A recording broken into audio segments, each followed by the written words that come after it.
Hey guys, here we are day 3 at the USS Alabama, Battleship Memorial Park in Mobile, Alabama. Or actually, I found out this is Spanish Fort, Alabama, just outside of Mobile.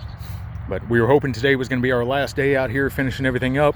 Unfortunately, we ran into a couple of unforeseen circumstances, something we should have seen, but didn't test something before we left the shop and just assumed it would work the way we thought it would.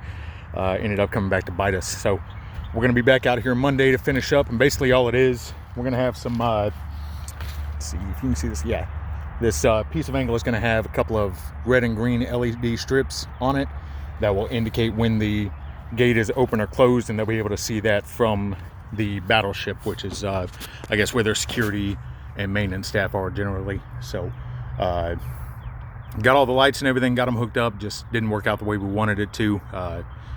Seems pretty easy in theory until you get out here and start working with stuff that you didn't try out before. So, but we'll be back Monday, take care of them, and everything else is good to go. They're going to go ahead and use their gate throughout the weekend, and we'll be good to go by Monday. So if y'all have any questions, let me know.